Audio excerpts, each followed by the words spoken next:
vamos a entrar ya directamente a la mesa con los maxi abogados.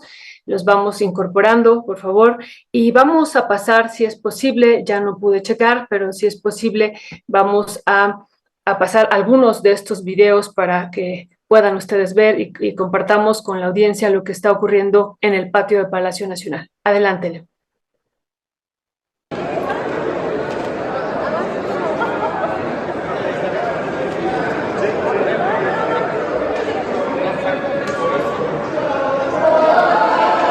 Te voy filmando. Sí, está bueno. A ver qué reloj Es un momento. No es un Timex, ¿verdad? No, ¿Qué es? con esto ya se asegura ser presidente Julio Omar Gómez. Ya es entrevista. Ya estás. Pues muy feliz, muy contento porque abracé al presidente, al mejor presidente de México, y me llevo un recuerdo muy importante para mí. Es un crecimiento personal, es algo muy emotivo y realmente valoro mucho que nos haya permitido aperturarnos a la prensa alternativa, a los medios independientes, las puertas del Palacio Nacional.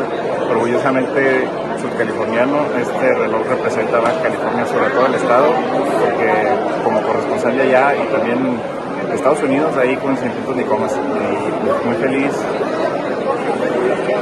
Me quedé sin palabras, me entré en shock y ya después me vinieron las lágrimas porque no me lo podía creer. Y la verdad estoy muy feliz y muy contento. Pues muchas felicidades, y para quien te está escuchando acá desde Rompeviento, tu nombre completo y tu medio. Julio Omar Gómez Sánchez, Julio Omar Gómez en Facebook, Julio Omar GS en Instagram, en TikTok y en todas las redes. Muchas gracias a todos. Anda flotando todavía el buen Julio. Gracias y felicidades. Gracias, sí. Gracias. Julio Omar Gómez de Baja California y tiktokero, pues que se lleva este reloj. Pues ya Ernesto ahorita nos estará compartiendo, que le hicimos muchas bromas, que nos iba a decir que estaba desayunando, si estaba desayunando estos tamales de chipilín, ya ahorita nos estará compartiendo él en unos minutitos que se va a incorporar. Pero bueno, ya tenemos aquí a Federico Anaya. Muy buenos días. Gracias, Federico, por acompañarnos, y también vemos que está conectado ya David Peña, pero no ha encendido su cámara. Yo creo que lo hará en un minutito. Y pues vamos a iniciar en este último día de septiembre, Federico, y el último día del sexenio. Pues vamos a iniciar con algunos temas que también son cruciales para este medio de comunicación. Pues, por ejemplo, uno de ellos que ha ocurrido y ya en Palacio Nacional se lleva a cabo, pues este cambio de reforma ya constitucional para reconocer los derechos de los pueblos indígenas.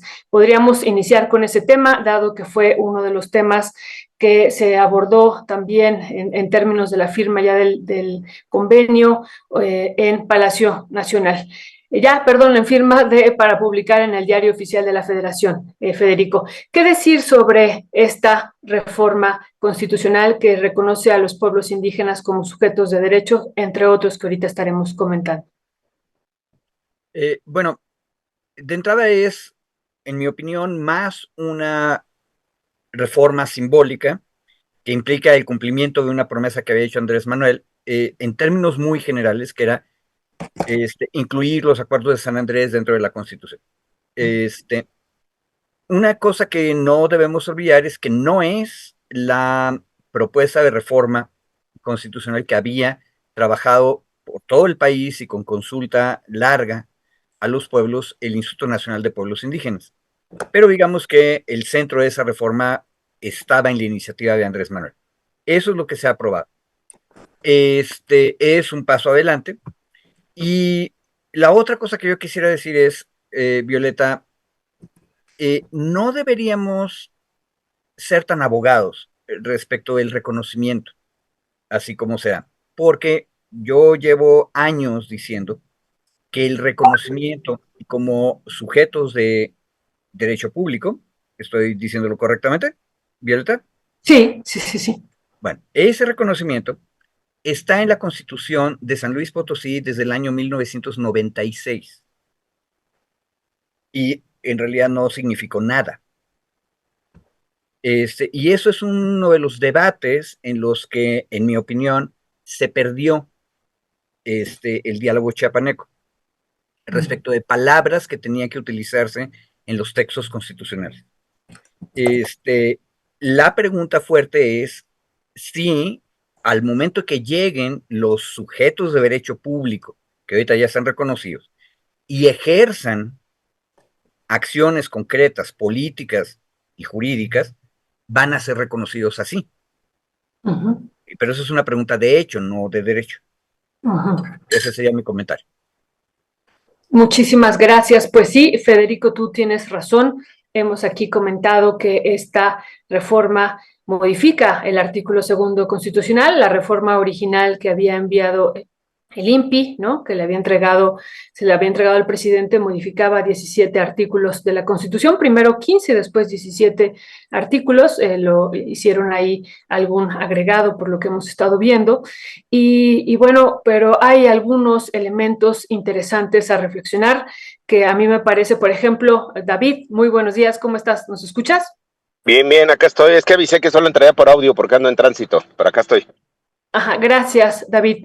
David, pues, ¿cuál sería tu balance? Tú ya también en otro momento nos habías dicho esto, que no era la totalidad de la reforma que se había pensado y que, bueno, pues no se recogían por completo los acuerdos de San Andrés, pero sí se daba este reconocimiento en términos de hacer una consulta a los pueblos indígenas cuando se vaya a hacer algún megaproyecto o algún también proyecto que pueda afectar sus territorios, ya reconocido a nivel constitucional. Lo otro que nos parece y no dejamos también de pensar es el presupuesto, que ellos podrán ejercer el presupuesto, ¿no? Y pues recordamos cómo en el año 2000 todavía ni existían pero de ninguna manera los pueblos indígenas en el presupuesto de egresos de la Federación. Y pues varios años después, producto también de la lucha, que también esto me parecería importante recalcarlo, pues se les está dando la posibilidad de que ellos ejerzan su presupuesto. ¿Qué decir, David? Sí, mira, yo me sumaría a lo que dice Federico, que es una reforma bastante simbólica, no porque sea menor, sino porque tiene un simbolismo político fuerte. Primero, digamos, en esa parte coincido con Federico. Segundo, creo que al final en la práctica pensemos que hay tres grandes momentos en este proceso de reconocimiento de derechos y cultura indígena, ¿no? El primer momento, desde luego, que fueron los acuerdos de San Andrés Larrainza en 1996. Veamos un poco para el auditorio los tiempos, ¿no? En 1996 eran estos primeros acuerdos, los acuerdos de San Andrés, que se elevaron en una parte, o se elevaron de forma rasurada a una reforma constitucional en el año 2001. Algunos componentes de estos acuerdos fueron elevados en el año 2001. Los propios pueblos indígenas reclamaron que era una reforma insuficiente y bueno, pero quedó en el texto constitucional desde el año 2001. Después viene la reforma en materia de derechos humanos del año 2011. Y en esa gran reforma de derechos humanos es donde se abre, digamos, la posibilidad de hacer una interpretación mucho más progresiva en términos de derechos humanos y de derechos de los pueblos y comunidades indígenas a la luz de los estándares internacionales y de los estándares interamericanos.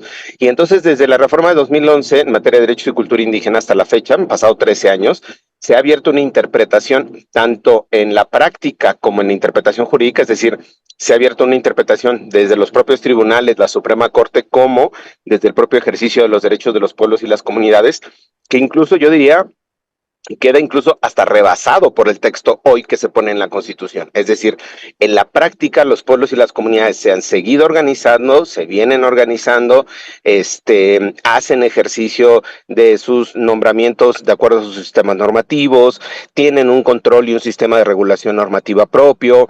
Es decir, tienen en la práctica lo que hoy se está ya reconociendo en la Constitución, que no está mal, desde luego que se reconozca, al contrario, pero yo digo que está un poco rebasado, incluso desfasado en términos de tiempo. Solo el tema del presupuesto que decías mención, Violeta, ese tema específicamente no estaba en el texto constitucional y ese sí seguía siendo un problema incluso para el ejercicio del recurso público directamente a los pueblos y las comunidades, porque se reconocía o se hacía una interpretación limitativa diciendo que si se les entregaba directamente los recursos se abriría una suerte de cuarto nivel de gobierno, es decir, porque los pueblos y las comunidades pueden estar en un mismo municipio, pueden estar en varios municipios o pueden estar dispersos, digamos, incluso en varios estados. Entonces, ahí se seguía una discusión en términos prácticos del ejercicio presupuestal de cómo se les haría llegar estos recursos. El que ellos tengan la posibilidad hoy, el derecho constitucional de ejercer esos recursos, no resuelve, digamos, esta complejidad que sigue estando en la práctica. La asignación de los recursos, ustedes saben que es muy celosa, digamos, en términos de la entidad responsable, digamos, la dependencia responsable, el nivel de gobierno responsable. Entonces, bueno, queda bien ahí ese reconocimiento, queda un poco en duda cómo se va a ejercer, y yo finalmente terminaría diciendo que creo que hay el que sea sujetos de derechos, que como lo establece la Constitución, era una demanda de los acuerdos de San Andrés. Insisto, ya estaba rebasado en la práctica. Y sobre el último tema del derecho a la consulta, mi querida Violeta, desde 1992 que se suscribió y México ratificó el convenio 169 de la OIT, era obligatorio el derecho a la consulta para pueblos y comunidades indígenas. El derecho a la consulta era obligatorio desde el Estado, respetar, hacer efectivo ese derecho. Con la reforma del año 2011 en materia de derechos humanos se volvió más, digamos, no es que fuera más obligatorio, pero sino que se fue desarrollando mucho más a detalle cómo se iba a ejercer este derecho a la consulta. Hoy, insisto, que está en la Constitución, es simbólico, pero ese derecho a la consulta también ya se venía practicando desde pues más de una década, cuando menos 2 décadas, yo diría, atrás en México. Y bueno, ahora, insisto, está ya en la Constitución, que bueno, pero bueno, al final los pueblos y las comunidades indígenas no iban a esperar a que el Estado mexicano les reconociera sus derechos. Ellos en la vía de la práctica los fueron ejerciendo pues día a día. Muchísimas gracias, David. Pues también un tema a seguir analizando, sobre todo pensando en algo que hemos estado también documentando ya desde hace mucho tiempo, cómo se entregaron miles de concesiones, los títulos y millones de hectáreas en los territorios de los pueblos indígenas sin consulta, ¿no? Entonces eso también nos parece, pese a que estaba el convenio 169 de la OIT, y bueno, pues eso realmente se violentó de manera permanente. Y es ahora, a mí me parece interesante que esté ya a nivel constitucional. Pero bueno, vamos a pasar a otro tema que nos parece muy importante también. Federico, si tú quieres agregar algo sobre esto, pues también hemos visto ya esta aprobación, ya esta declaratoria constitucional de la reforma a la Guardia Nacional, y en particular, ¿cuáles son estas nuevas facultades que tendrá esta Guardia Nacional, Federico? Bueno, sobre Guardia Nacional yo quisiera comentar que en medios, en redes sociales, en los medios alternativos, especialmente a derechas, una de las cosas que se ha estado repitiendo una y otra vez es que ahora los militares van a poder investigarte, así como si hubiera un soldado detrás de cada uno de nosotros. Este, ese es el discurso. La pregunta es qué tanto hay de esto. Y la, lo que hay de realidad es que en el artículo 21, me corregirá David, nuevo de la Constitución, se establece que bueno, ya estaba desde hace mucho tiempo, probablemente los años 1920 del siglo pasado, que el Ministerio Público es el que realiza la investigación de los delitos.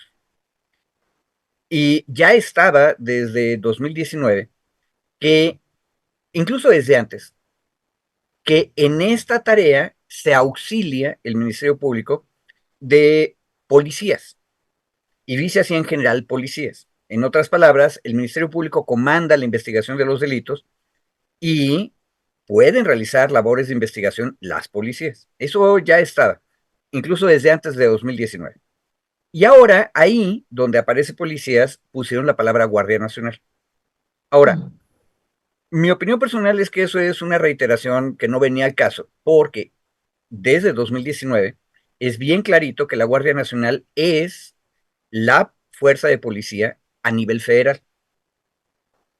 Por lo tanto, el artículo 21 ya decía que el Ministerio Público hace la investigación con ayuda de las policías. Entonces, por lo tanto, el federal es con la ayuda de la Guardia Nacional. Ahora, la pusieron ahí y eso causó muchos escozores. Pero, en mi opinión, eso estaba ahí desde antes. Esta reforma de Guardia Nacional realmente no le da nuevas facultades a la Guardia Nacional, pero ahí me puede corregir David. Lo que hace es empezar a discutir cuál es la función constitucional correcta de las Fuerzas Armadas.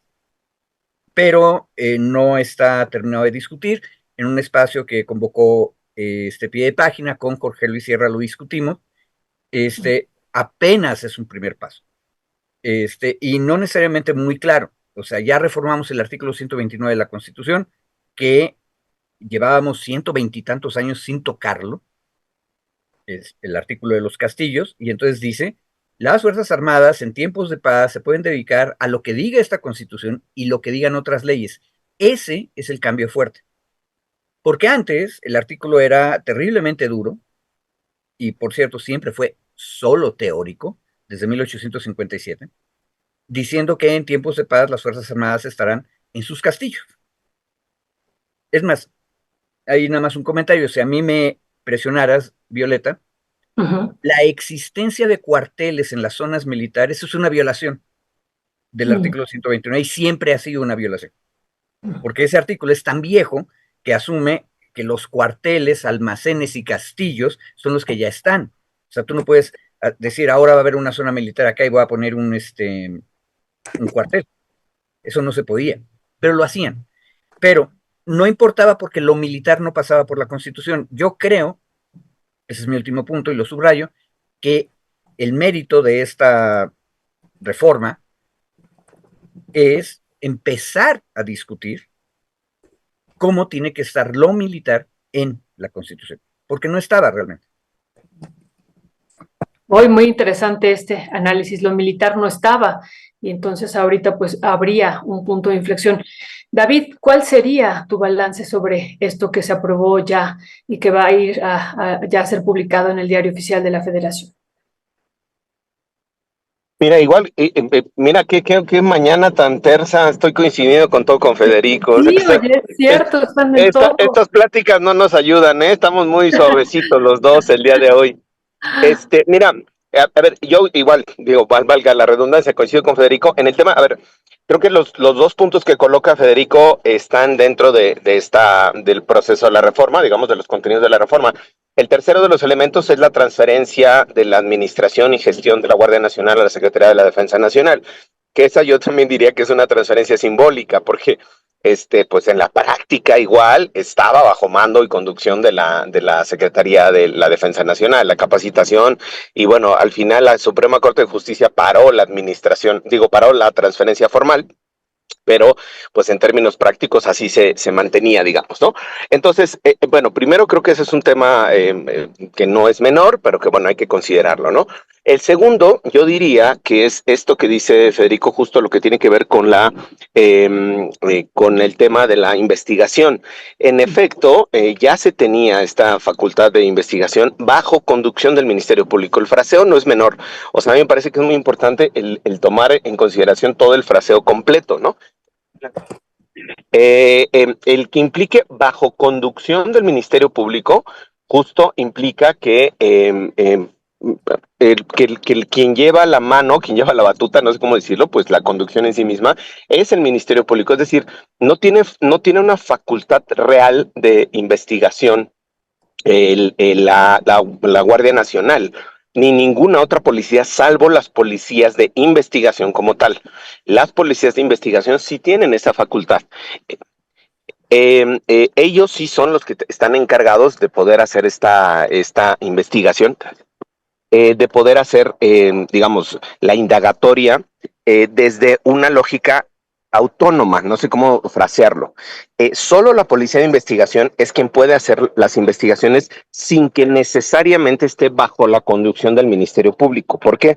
Porque se convierte en un órgano auxiliar del Ministerio Público y ese mismo órgano auxiliar del Ministerio Público tiene facultades para hacer las investigaciones, es decir, no necesita que el Ministerio Público le asigne cuáles van a ser las tareas de investigación o que le pida cuáles van a ser, o que le dé más bien las instrucciones de a qué se va a referir la investigación como tal. Entonces, aquí la única que tiene esas facultades hoy, constitucionalmente, legalmente, es la Policía de Investigación. Hay policía de investigación a nivel federal en la Fiscalía General de la República y hay policías de investigación en cada una de las fiscalías estatales.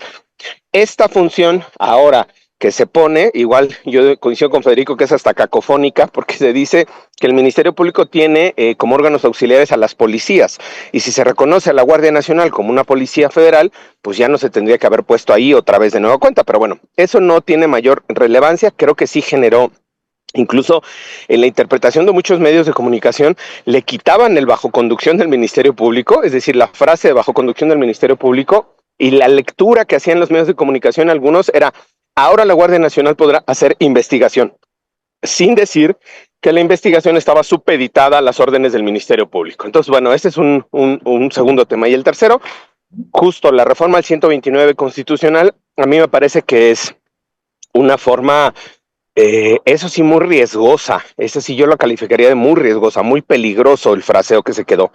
Este fraseo de decir que las Fuerzas Armadas y la Fuerza Armada Permanente podrán hacer lo que la ley disponga y lo que la Constitución disponga, creo que es abrir una chistera prácticamente infinita.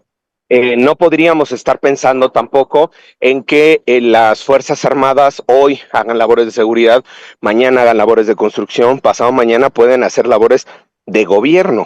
Y me excedo en la interpretación tal cual, porque justo el abrir la posibilidad de que no haya un límite sobre la actuación de las Fuerzas Armadas en términos constitucionales permitiría que en algún momento pudiera establecerse tanto en las propias legislaciones secundarias como en la propia Constitución, que pudieran tener incluso facultades o posibilidades de gobierno. Entonces, insisto, me estoy extrapolando el supuesto, ¿no? Yéndome al punto más radical, pero creo que esta reforma al 129 constitucional creo que es la reforma más peligrosa, insisto, porque no hay un límite y porque no hay tampoco en el umbral, digamos, de la actuación de las Fuerzas Armadas. Hoy tenemos un límite, hoy tenemos una fijación de hasta dónde pueden llegar, ¿no? Siguen teniendo cada día más participación en la vida pública, en la vida incluso administrativa, tienen ya hasta digamos, beneficios sobre pensiones,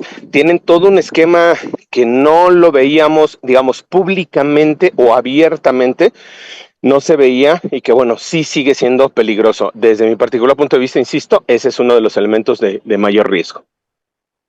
Muchísimas gracias. Pues este tema que nos parece también muy, muy relevante, Federico, ¿con qué cerrarías este tema de la Guardia Nacional? Digo, sé que lo vamos a seguir discutiendo a partir de ahora, ya por este reconocimiento constitucional, pero ¿con qué cerrarías en este momento en esta mesa? Bueno, repetiría una cosa que le decía yo a los compañeros de pie de página. Es en realidad una primera reforma para discutir lo militar. Jorge Luis Sierra tiene muy claro que esto tendría que empezar a definir más cosas, precisamente como dice David, para no dejar el 129 demasiado abierto. Ahora, no estoy tan de acuerdo con David porque en algún momento tú tienes que en la Constitución decirle al Congreso que el Congreso establezca leyes. Y reformar Constitución ya vimos que es una cosa bien complicada. Por lo tanto, es mejor mandarlo a las leyes. Ahora, las leyes van para un lado y van para el otro, y para eso es el proceso democrático, para que cada 3 años se cambie la conformación del Congreso. Ahora, dicho eso, ¿qué es lo que falta? Falta una cosa bien importante que no hemos discutido. Se pasa la Guardia Nacional a la Secretaría de la Defensa Nacional, y ahí tenemos una cosa anómala, extraña, que yo supongo que en reuniones internacionales y diplomáticas luego México tiene problemas para explicarle a nuestros vecinos y amigos en el mundo. ¿Por qué en México solo un general de división o una generala de división cuando lleguen puede ser titular de la secretaría? ¿Por qué solo un almirante o almiranta? Aunque por cierto no me acuerdo si en la Marina de Guerra ya tenemos mujeres que vayan camino del almirantazgo. Pero ¿por qué solamente una persona con carácter militar puede ser titular de esos ministerios? Eso no lo hemos discutido. deberíamos hacerlo. Por cierto, desde hace décadas eso está a nivel de las leyes. O sea, el Congreso ordinario puede perfectamente, por mayoría de mitad más uno en cada cámara, cambiar esas leyes, y no lo hemos hecho. Y no lo hemos hecho, Violeta, porque ni siquiera lo hemos discutido. Ahora, si la Secretaría de la Defensa Nacional fuera comandada por un civil, todo el debate acerca de si la pasamos o no la pasamos la Guardia Nacional a la Defensa empieza a perder sustancia, ¿verdad? Pero si te fijas, el problema es que no hemos discutido cuál es la relación correcta entre civiles y militares en México. Y ahí es donde entran todas las cosas que le preocupan a David. Yo no tengo ningún problema con que los militares anden construyendo cosas. En Estados Unidos, los militares son los que construyeron las presas en la época del New Deal. Y Jorge Luis Sierra nos decía, la Guardia Nacional de Estados Unidos, que es un cuerpo militar, es realmente la que se encarga de labores de policía de medio, con una fuerza mediana, o sea, no con toda la fuerza militar y no solo como policía, sino como control un poco más grande. En otras palabras, no estamos haciendo ninguna cosa rara. El problema, lo que yo veo problemático, es que no estamos discutiendo el fondo. O sea, ¿cuál es la relación entre civiles y militares? ¿Cuáles son las funciones de un ejército en un país como México, que no va a ser invadido, que no piensa reprimir a su oposición política, aunque sean a veces desesperantes? No, eso ya dijimos que no, como consenso. Y entonces, ¿qué le queda hacer a un ejército? Un radical diría, disolvamos. Pero el asunto es que las Fuerzas Armadas sí tienen otras funciones, protección civil y ahora las cuestiones de seguridad pública. Por eso nos crujía el aparato constitucional, porque eso ya estaba ocurriendo, pero no habíamos dicho nada. Y hay un último detalle, nada más para que veas el tamaño de las anomalías. Si discutimos en serio las cosas, la pregunta es, ¿por qué tenemos separados a las Fuerzas Armadas en dos secretarías? ¿Por qué la Secretaría de Marina se llama Secretaría de Marina-Armada de México? Sí. Ojo, de acuerdo con esa lógica, Secretaría de Defensa Nacional debería llamarse Secretaría de la Defensa Nacional-Ejército, pero no es cierto, ¿verdad? Porque desde hace décadas, muchas décadas, es más, casi un siglo, y ahí está la Fuerza Aérea. Aparte, antes no se llamaba Defensa Nacional, se llamaba Guerra y Marina, por cierto, estaban juntas. Entonces, te fijas que no hemos discutido en un siglo los temas, y yo agregaría peor. Jorge Luis Sierra, vean esa entrevista, es una maravilla. Jorge Luis dice que no lo hemos discutido en mucho más tiempo, que los castillos del 129 vienen de la Constitución de Cádiz de 1812. Entonces, qué bueno que ya empezamos a discutirlo, pero habría que ponerse al día, rápido. Gracias, Federico. David, pues para cerrar sobre este tema, ustedes han dicho, o tú has dicho, no hay un límite de la actuación de las Fuerzas Armadas y podrían entrar pues en varias de estas actividades o en estas funciones que nos comentabas. Y hay dos comentarios que a ver si tú puedes reflexionar ya en esta última participación sobre este tema para pasar al otro. Dice Livia Anastasia, el ejército en funciones de gobierno con el 129. Eso espanta, dice Livia, que le agradecemos. Y luego también Bumertis también dice, lo consideran una militarización suavizada como de baja intensidad. Poco a poco tienen más terreno de actuación. Esas dos, este planteamiento que dice Livia y lo otro, ¿no? De que si tendrán poco a poco cada vez más actuación, David. Mira, yo creo que el tema de la militarización ha sido también una discusión más que semántica, teórica y de posición política.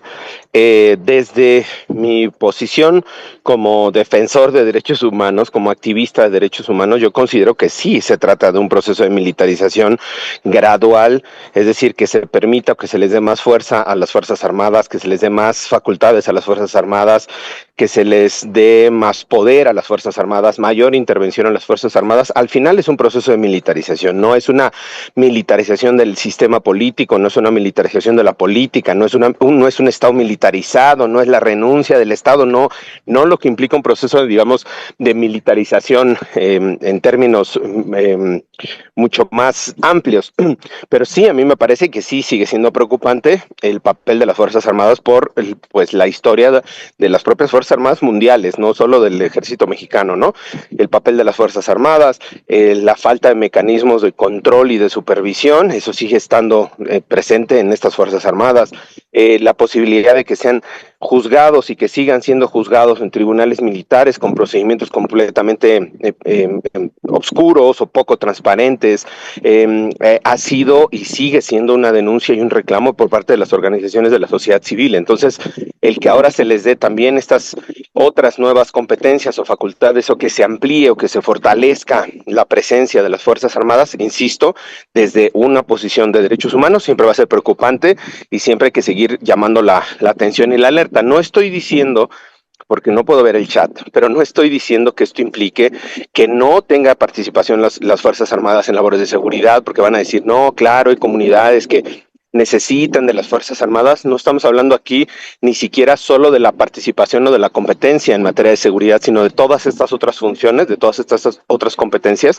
y sobre todo de este cajón desastre que se deja abierto, ¿no? Este grandísimo cajón desastre que no está definido, como dice Federico, no está definido el alcance de este nuevo artículo 129 constitucional. Entonces creo que ahí es un poco donde colocaría mucho más el riesgo. Y la otra donde yo hacía esta extrapolación quizá radical de decir que pudieran tener facultades de gobierno, era justo pues porque al final el tener el 129 así como quedó redactado, pues sí, es un riesgo, insisto, porque no hay ningún proceso, ningún límite como tal.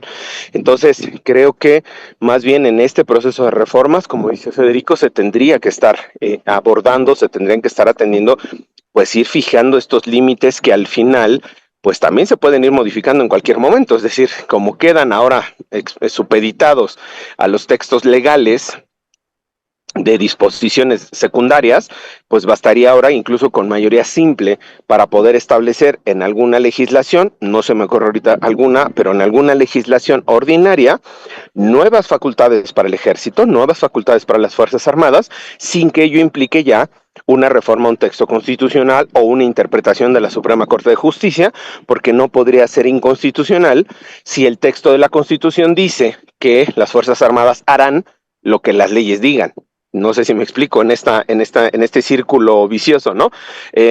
Una vez que la Constitución dice las Fuerzas Armadas pueden hacer lo que las leyes digan, pues solo queda sujeto literalmente al arbitrio del Congreso, en mayoría simple, el poder definir cuánta nueva facultad dispongan a las Fuerzas Armadas. Por eso, insisto, este cajón desastre que es el que me parece más preocupante. Lo que las leyes digan, entendemos aquí, David y Federico, que también se van a generar algunas leyes una vez que se hace esta reforma constitucional, ¿no? Se va a reglamentar esta reforma constitucional. ¿Es así? No queda claro. De hecho, no tenemos en este punto agenda legislativa todavía. Y de hecho, yo ando solo ahí en la loma diciendo que tiene que ser civil el mando y que tiene que ser una sola secretaría. No, pues bueno, eso nos parece muy, muy importante, Federico. Gracias por comentarlo. Tiene que ser civil el mando. También ese es otro gran tema que hay que seguir también empujando para que eso sea también parte de estas realidades. Federico, vamos a entrar a este otro tema, pero antes de entrar al tema de esto de los salarios de los trabajadores del Poder Judicial, vamos a ver el siguiente video a propósito del tema.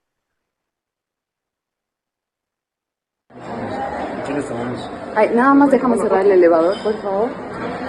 Hola. Hola. ¿Ven para acá? ¿Sí? Gracias. Sí. Una, dos.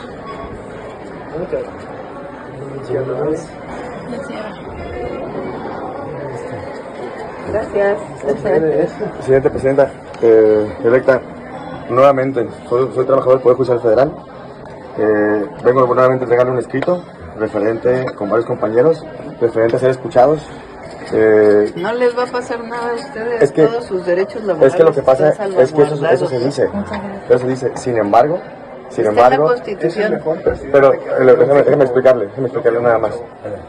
Hay un sueldo base que tenemos, un sueldo muy bajo base, que está respaldado, si lo queremos llamar, porque tiene que ver los fideicomisos en general. ¿Sí? No, un ejemplo, permítame. Le voy a decir un caso especial. Un puesto, Avance. Es mentira todo eso. Ya dejen de estar, Sí. No, lo que me Mira, ahí en la sueldo base son Constitución- 6,000 pesos, sueldo base son 6,000 pesos. Si usamos no a va a 1,000. pasar nada, No no va a Llega a pasar 10. nada, Llega nada a les 10. va a pasar. No defiendan a corruptos. Los quiero, no se Ustedes son corruptos. trabajadores. Eso es lo que queremos. Eso es lo Mira, que ahí en la decimos. Constitución, Venimos ¿no a ves que defender son derechos. abogados? Eso es lo que queremos. Mira, ve. ¿Ves que son abogados?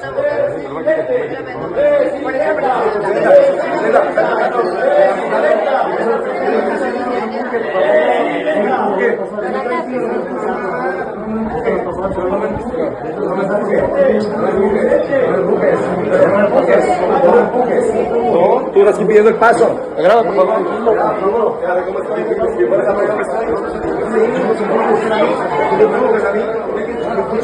¿Por qué me quieres que te dé el paso? Porque es mi derecho pasar, caminar.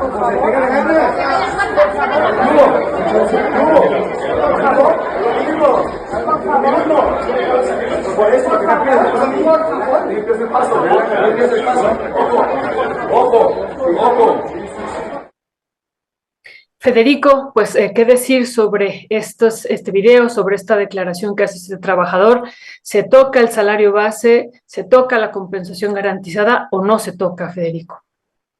A ver, qué bueno que lo pasamos y cuando la audiencia tenga oportunidad de regresar y verlo, yo le pido que se concentren en lo primero que le dice el trabajador a Claudia Sheinbaum. Él lo que dice es que tienen un salario base muy pequeño, 11,000 pesos, menciona. ¿Sí? Sí. Y ahí Claudia lo que le dice, eso no se va a tocar. Luego, él responde diciendo que el salario base está relacionado con los fideicomisos. Bien. Y ahí es donde Claudia le dice, eso no es cierto. Y ahí ya no hay discusión, si te fijas. Porque el trabajador ya no sigue argumentando, simplemente dice que sí los va a afectar porque ellos no tienen seguridad de eso. Claudia le vuelve a decir que vea los transitorios y que ya está en la Constitución y que no va a haber nada. Interviene Andrés Manuel y dice que no defiendan a los corruptos. En resumen. Ahora, vámonos al argumento original. Una cosa que siempre ayuda a una sociedad democrática es oír con atención qué está diciendo la otra parte. El trabajador dice, nuestro salario base es muy pequeño. Bueno, ¿qué es eso del salario base? El salario base es efectivamente una cantidad que tiende a ser muy pequeña y todas las personas que trabajen, por cierto, no solo en el gobierno, en cualquier empresa privada, revisen ustedes porque van a encontrar que lo que les pagan cada 15 días está compuesto de dos elementos distintos. Una cosa que es esta cosa, el salario base, que es chiquita, y luego en gobierno se llama compensación garantizada, que es bastante más grande. Bueno, ¿de dónde nació esta diferencia? Esto es, por cierto, Violeta, una demostración de que la práctica del derecho es la que importa, no lo que es en la Constitución. Esta práctica viene de un truco de contadores. Acuérdense, la única cosa peor en el mundo que los abogados son los contadores.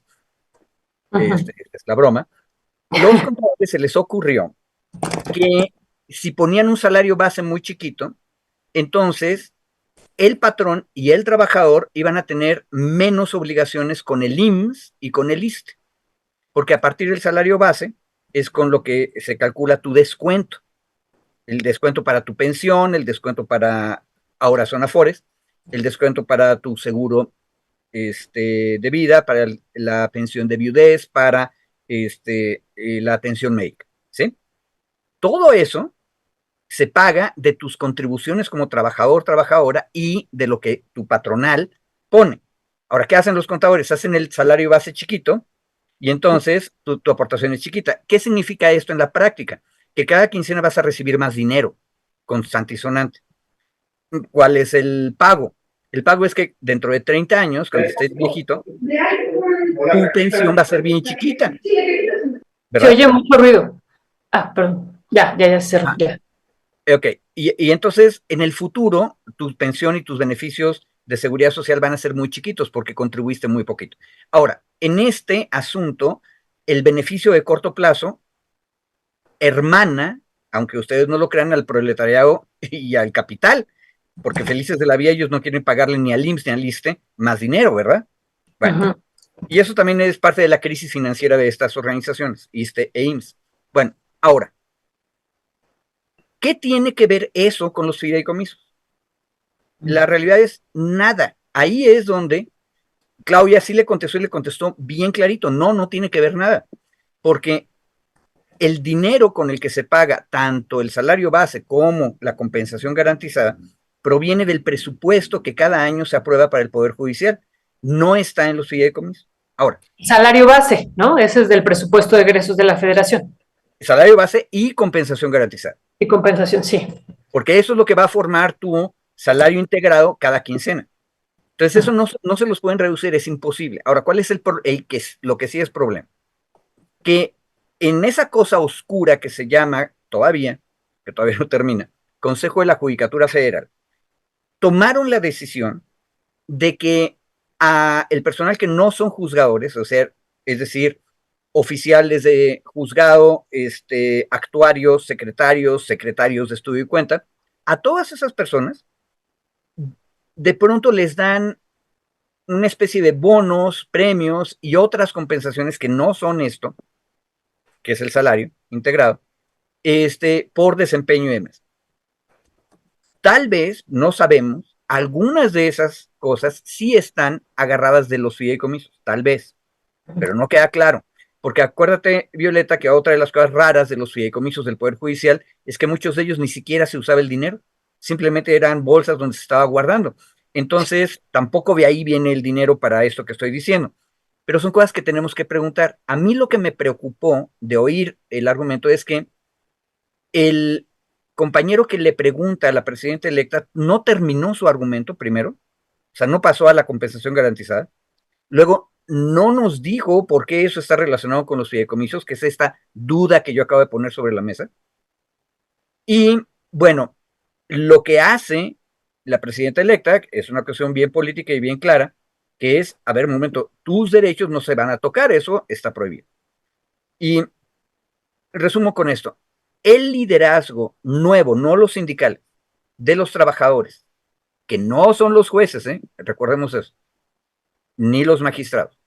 El liderazgo nuevo ha estado discutiendo y diciendo cosas como esta, pero insisten en que sí los va a afectar la reforma. Y cuando les contestas, no, es muy claro que hay un transitorio que dice que no te pueden afectar, la respuesta del nuevo liderazgo pública, a una compañera la han entrevistado varias veces, es, sí, pero ya sabemos que esos transitorios nunca los respetan. Entonces, el argumento de los trabajadores del Poder Judicial no es un argumento de derecho, es un argumento de hechos. Y a mí me da un poco de tristeza o de amargura oír ese argumento, porque ahí tiene razón también Claudia. Claudia le contestó, ustedes son abogados. Sí. Y los abogados supuestamente siempre defendían la letra de la ley, ¿verdad? Ahora, supongo que el problema real, material, es que estos compañeros han visto una y otra vez cómo en la realidad material a los trabajadores les hacen de chivo los tamales. Ahora ellos son los que van a recibir los tamales de chivo, y entonces ahora sí no quieren. Es una triste posición, por eso te digo que a mí me causa amargura, pero también hay un elemento de inconsistencia. ¿Por qué? Y lo que sigue es un argumento político, lo reconozco. ¿Por qué los trabajadores del Poder Judicial no levantaron la voz cuando esos transitorios que no se respetaron, no se respetaron? El que es mío sí lo voy a reclamar, pero los otros me quedé callado. No se vale en el mundo político. Sí, muchísimas gracias, Federico. Nos comentaban que David tuvo que salir, ¿no? Ya no va a poder acompañarnos y ya no va a poder, pues, analizar este tema. Y bueno, pues ya está con nosotros el periodista Ernesto Ledesma. Ernesto, muy buenos días, ¿nos escuchas? Tu micrófono. Hola Violeta, buenos días. Hola Federico, buenos días. Pues David no, se fue y no se fue, ¿verdad? Porque ahí sigue Sí, Sigue su tiene imagen, abierto pero ya no está en Zoom. Ok. ya no está en Zoom. Entonces Bueno, ahorita lo vamos a sacar. ya. Ernesto, pues Yo no, Ernesto, yo no los voy a interrumpir mucho porque se ve que el tema está súper interesante y lo que está explicando Federico. Nada más comentar, estamos aquí en uno de los cubículos del Palacio Nacional, donde asistimos a la última conferencia del presidente, emotiva también en varios momentos, donde el presidente también pues se quebró un poquito, la secretaria de Gobernación también. Y bueno, pues sí, ahorita ya estamos aquí, pero si quieren ustedes seguir para no interrumpir ahí esta explicación importante que está dando Federico, Violeta. sí, sí, gracias, Ernesto. Bueno, pues ya nos contarás ahorita qué desayunaste, si desayunaste estos tamales de chipilín o de momo, no sé, pero creo que de chipilín era Mumu, el que iba. mumu. Sí, de Mumu. De Mumu, es cierto. Yo estaba pensando en la novela. No, no queremos tamales de momo. Zacahuil, había Zacahuil. ¿Zacahuil? ¿Sí hubo Zacahuil? Sí, sí, había Zacahuil. Ah, bueno, qué bien. Entonces, pero de chipilín no. De Chipilín no había de Qué Chipilín. cosas tan bárbaras. Pero bueno, pues para cerrar con este tema, y también yo quería pedirle una reflexión a Federico sobre este último día del presidente López Obrador, sobre este cierre que a mí me parece importante, que se hizo este informe en la mañanera, ¿no? Yo no pensé que iba a haber un informe ya que duró casi una hora hablando el presidente, ya haciendo un análisis de la política económica principalmente. Pero bueno, ahorita antes de eso, nada más una duda aquí relacionada con este tema tan importante que tú has puesto. Estos bonos, estos premios, dices, habría que investigar si corresponden a alguno de estos fideicomisos. Pero es posible hacer eso, Federico, o sea, como tú dices, estos fideicomisos, pues muchos no eran transparentes por completo. O sea, es posible, sabemos que, como tú lo has comentado, que lo del salario y la compensación, pues sí lo podemos ver, incluso rastrear en el presupuesto de egresos de la Federación y ya en la cuenta pública federal, pero ¿cómo podría ser posible realizar esto? A ver, lo que acabas de decir es la razón por la que si analizamos con seriedad, no nos imaginamos de cómo pueden sacar dinero de los fideicomisos para eso. La cosa es un poco peor todavía. Cuando entró la política de austeridad republicana, primero en el gobierno del Distrito Federal hace 20 años, pero ahora a nivel federal, en 18, una de las cosas que cambió es que la ley de remuneraciones, por ejemplo, decía con toda claridad que aparte del salario integrado, no habrá ningún tipo de bono, compensación, etcétera. Bueno, ese tipo de reglas fueron objeto de amparos en el IFE, por ejemplo, perdón, en el INE, el INAI, y lo que terminó ocurriendo es que la Corte les concedió amparo, el sistema judicial, pero tampoco aplicó ella misma las reglas. ¿Qué ocurrió? Ocurre entonces que de la bolsa pública, que se llama capítulo 1000, que es donde están los dineros que se usan para pagarle a los trabajadores. Sí. Resulta que de ahí mismo está sacando esas compensaciones. Pero en una política de austeridad republicana general, eso debería no existir. Ahora, a mí lo que me preocupa del el discurso del compañero trabajador es que en realidad él no parece estar muy claro en estas cosas. Y su liderazgo en las entrevistas públicas que ha tenido tampoco parecen estar claros. Es más, por ahí empezó a circular en WhatsApp algunas reuniones donde este nuevo liderazgo de los trabajadores están discutiendo qué cosa le van a ofrecer al gobierno en las negociaciones. Entonces, por ejemplo, quitar los días de asueto tal y cual, o quitar la ayuda para el regalo del Día de los Padres, etcétera. Esas son prestaciones sindicales. Los contratos colectivos de trabajo y las condiciones generales de trabajo tienen muchos elementos. Violeta, tú nos podrías contar muchas cosas locas del contrato colectivo de la UAM, por ejemplo, que tiene una larga lista de prestaciones sindicales o ganadas por el sindicato. Pero el liderazgo de los trabajadores, el nuevo, está discutiendo a ver qué van a ofrecer de renunciar a eso. Y está de locos. Lo digo para quienes hayan visto esos videos donde se ve a esta compañera diciendo qué cosas vamos a ofrecer quitar. Nadie les ha pedido que se quiten nada. O sea, eso ni siquiera está en la mesa de discusión. Las cosas que están en condiciones generales de trabajo no deberían cambiar. Lo único que se hizo es que haya elección de los jueces y de los magistrados. Uno. Dos, que se apliquen las reglas de austeridad republicana. Y hay un detalle. Lo que es dinero de los trabajadores es dinero de los trabajadores y siempre va a ser. Por lo menos 2 de los fideicomisos recibían ahorros de los trabajadores. A veces nada más de los trabajadores y a veces trabajadores y jueces con magistrado. Ese dinero es dinero de ellos, está en los fideicomisos y cuando el fideicomiso se cierre, ese dinero se les regresa. Punto y aparte. Para que me entienda la audiencia, ¿por qué andaban estas gentes metiendo dinero a un fideicomiso? Porque una de las prestaciones que se inventaron los neoliberales para, en mi opinión, darle a tole con el dedo a los trabajadores, era esta. Yo te voy a decir, trabajador, si tú aceptas cada mes o cada quincena dedicar un 1% de tu salario para ahorro, para cuando tengas por cualquier razón que irte, yo me solidarizo y te pongo otro 1%, o a veces 2%. Esto ayuda mucho a los mandos altos de la administración pública federal, que son mandos de confianza y que no tienen seguridad en el empleo. Entonces, como en el momento en que ellos se vayan a lo mucho, y si bien les van a dar 3 meses de indemnización constitucional, esto que les acabo de explicar era una especie de guardadito que les permitía irse con una indemnización un poco más fuerte, ¿sí? Pero el problema es que se abusaba mucho. De repente, en algunas dependencias, el trabajador ahorraba 1 peso y la administración le ponía 3 pesos. Ahora, en el Poder Judicial, este esquema lo usaron por lo menos en 2 de los fideicomisos. ¿Qué significa esto?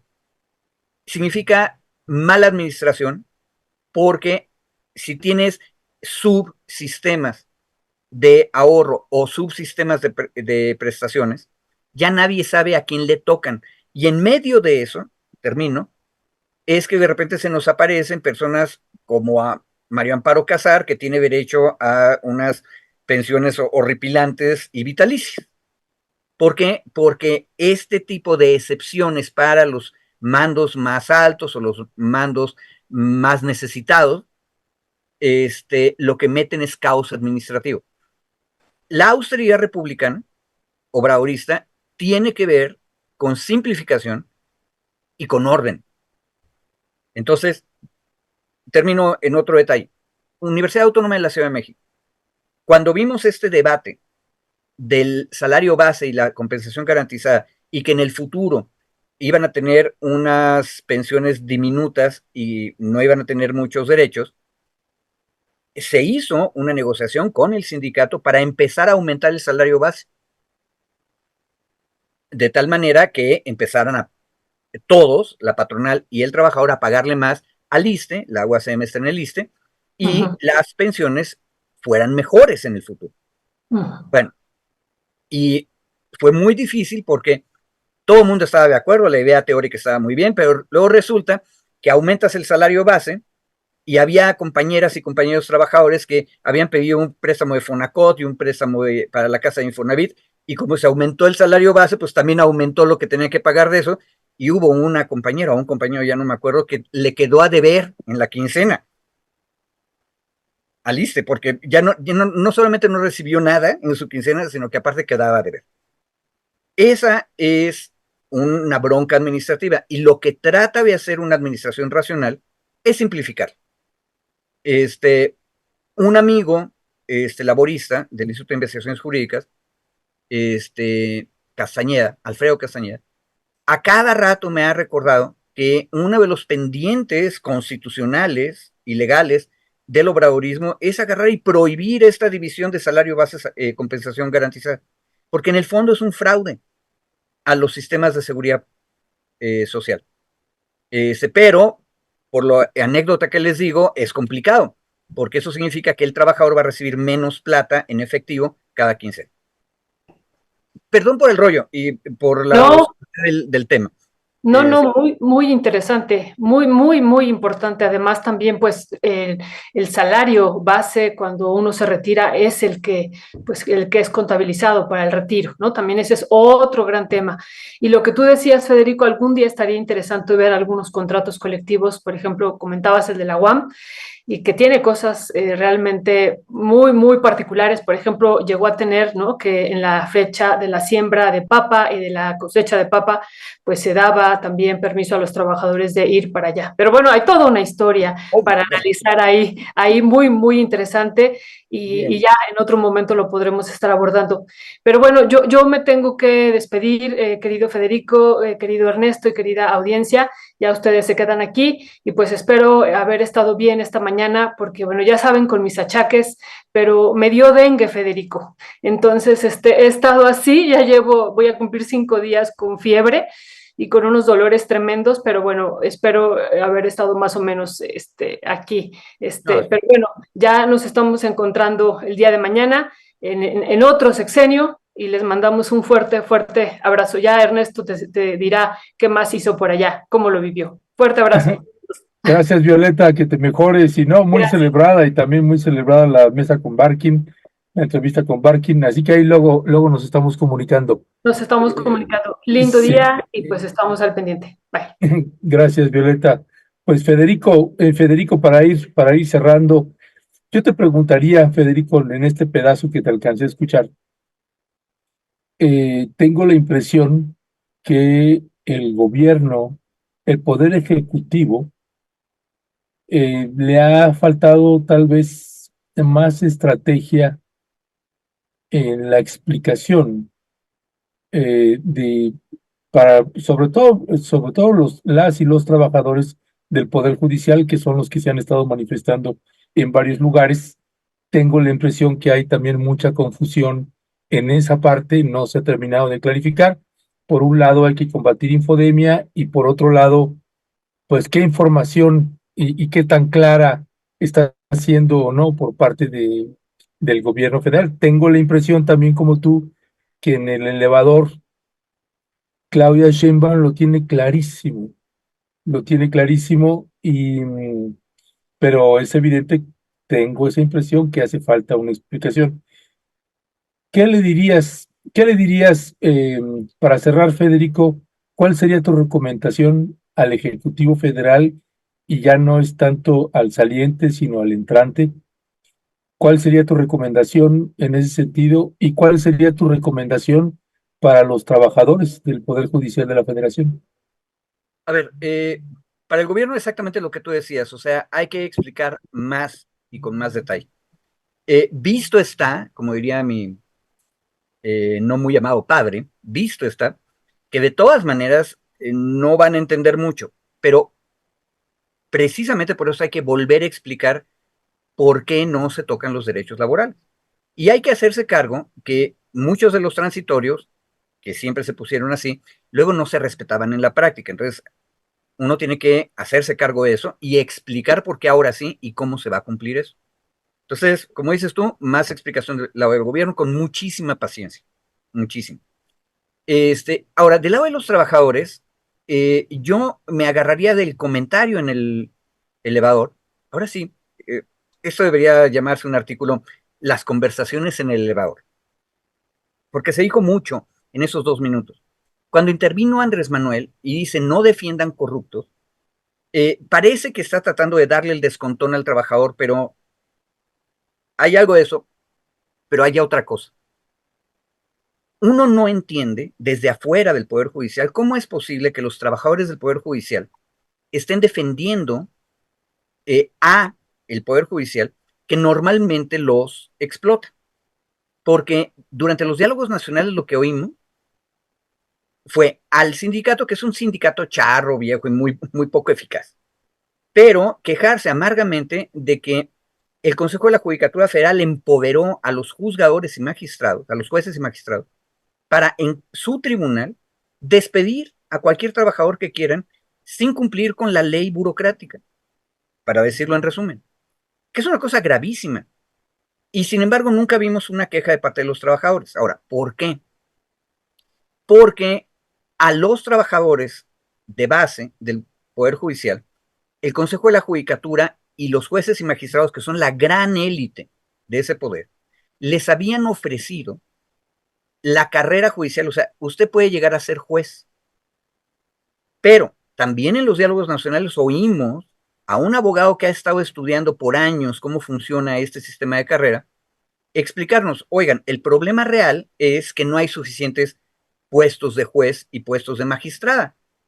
Por lo tanto, hay compañeras que son oficiales, que son secretarios de estudio y cuenta, que hacen su examen y que ya tienen ganado el asunto, pero nunca llegan, jamás llegan. Ojo, y eso no es nada más para pasar a juez, es también, por ejemplo, si yo soy oficial y hago el examen para ser secretario de estudio y cuenta, puedo terminar el examen, carrera judicial, eso está muy bien, pero luego no me dan el cargo porque no hay puestos. Y ojo, tampoco hay puestos, Ernesto, porque nos hemos venido a enterar que con este sistema de la pensión complementaria, que alguna vez la platicamos también en esta mesa, los jueces, juezas, magistrados y magistradas, pues prefieren quedarse hasta tener más edad y cumplir un poquito de más años para entonces que les den esa pensión complementaria. Pero si ellos no se van, entonces significa que el escalafón nunca se mueve. Entonces este abogado en los diálogos decía, a ver, mucha gente ya hizo su examen para pasar de oficial a secretario, y a veces de secretario a juez, pero no avanzan. ¿Por qué? Porque no hay puestos. Bueno, ¿qué es lo que está pasando? Que lo que acabo de describir es un sistema de garrote y zanahoria controlado por los jueces y magistrados y los ministros de la Corte, por supuesto, en el Consejo de la Judicatura, con el cual beneficiaban de vez en cuando a algunos de los trabajadores. Bueno, y esto creó la ilusión de que los trabajadores todos están beneficiados por el sistema de carrera judicial. Eso que acabo de explicar, mi recomendación a los trabajadores y trabajadoras sería reflexionenlo, porque definitivamente no les están cumpliendo. Ojo, y acuérdate, Ernesto, en este país necesitamos, donde hay un juez o una jueza, necesitamos otros 4 para darle servicio a la población. Entonces, y esa es mi última recomendación al gobierno. Acabamos de abrir una puertezota, igual que en los otros temas, la Guardia Nacional, por ejemplo. Abrimos la puerta. Pero vaya puertezota. Sí, ya lo sé. Pero esa es una puertezotota, porque si vamos a aumentar la cantidad de tribunales, entonces eso nos va a salir en lumbre en términos presupuestales, y habrá que ver si la República y los estados tienen los recursos para eso y a qué velocidad se van abriendo. Entonces, creo, en resumen, mi recomendación sería mucha atención, mucha responsabilidad, y tal vez el espacio no es el elevador y 2 minutos. No, claro que no lo es. Mi querido Federico, te mando un fuerte abrazo y ahí seguimos al habla. Gracias por todo, como siempre. Hasta luego. Saludos a todos, a todas. Bye. Gracias, Federico.